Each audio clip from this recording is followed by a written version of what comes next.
विश्वास के बिना उसे प्रसन्न करना क्या है? अनहोना। तो क्या ये विश्वास है आप प्रार्थना करें उत्तर आ जाए?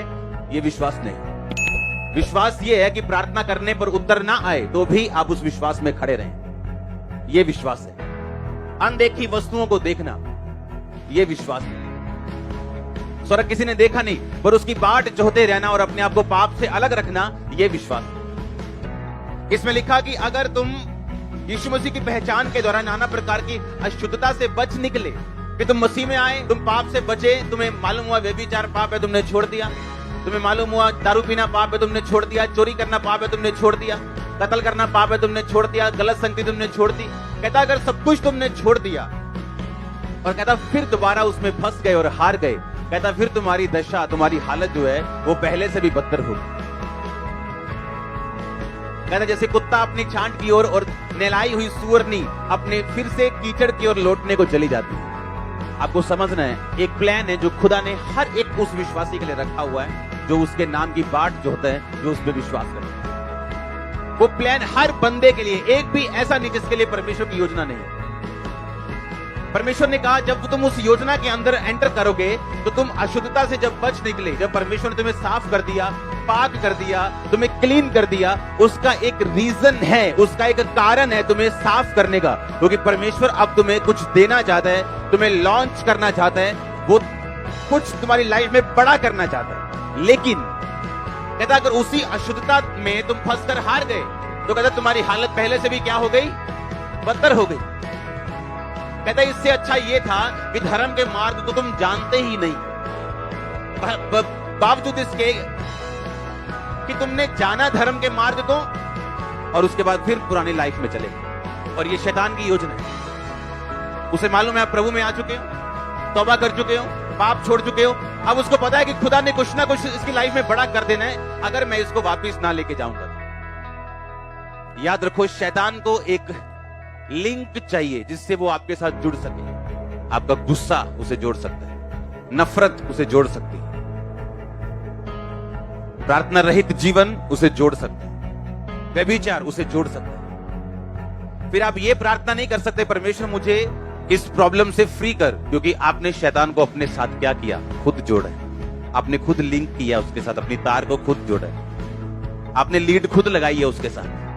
अब आप ये नहीं कह सकते कि पिक्चर ना आए, आपने लीड लगा दी, पिक्चर आएगी। अब या तो खुदा के साथ लीड लगाओगे तो खुदा वाली पिक्चर आएगी, शैतान के साथ लगाओगे तो शैतान आपको अपनी पिक्चर देगा, और उसकी पिक्चर बीमारी है, डिस्ट्रक्शन है, नाश है, गड़बड़ी है परिवारों में, ये उसकी पिक्चर है। और क्या कहा परमेश्वर ने? परमेश्वर ने कहा अगर तुम बच गए, तुम साफ हो गए, पाक हो गए, पवित्र आत्मा पा लिया, कहता अब इसमें बने रहो। यही मतलब है बॉर्न अगेन का, यही मतलब है नया जन्म पाए हुए विश्वासी का, कि वो संसार की ओर नहीं देख सकता, संसार की तरह नहीं चल सकता।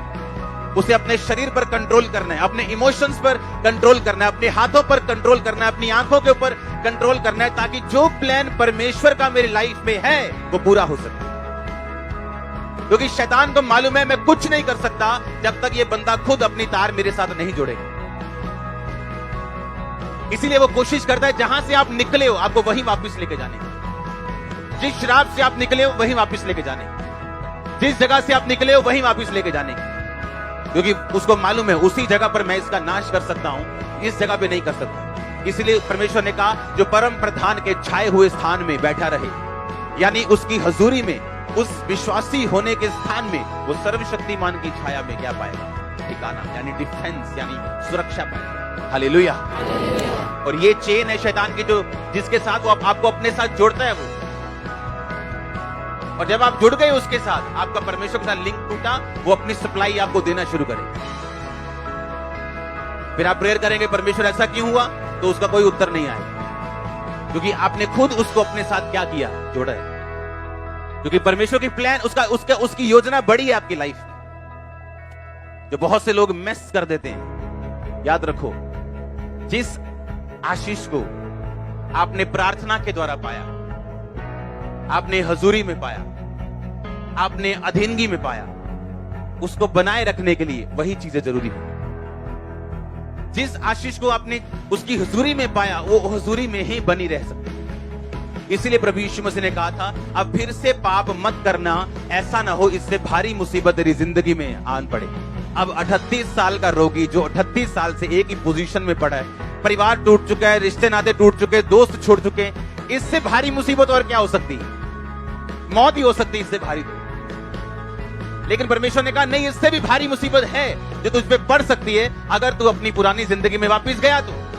परमेश्वर ने कहा जब दुष्ट आत्मा चली जाती है और वो वापस चक्कर लगाने आती है क्योंकि वो ढीठ है, उसे लगता है नहीं ये मेरा घर है, मुझे यहां से निकाल दिया, और कहता है अगर तुम्हें वही सूना पाती है, झाड़ा बुहारा पाती, तुम्हारे अंदर परमेश्वर की हुजूरी को नहीं पाती, तो लिखा 7 बुरी आत्मा को साथ लेके आती। हमें यह समझना है हम एक ऐसे पॉइंट के ऊपर हैं जहां से हम पीछे नहीं जा सकते, जहां से सिर्फ हम आगे बढ़ सकते हैं, क्योंकि आगे परमेश्वर की हुजूरी है, आगे परमेश्वर की ब्लेसिंग है, आगे अनॉइंटिंग है, आगे टेस्टिमनी है, और आपको आगे बढ़ना है यीशु मसीह के नाम में। लाख तकलीफ आए, आपको प्रोसिक्यूशन आए, जीत आपकी होगी 101%।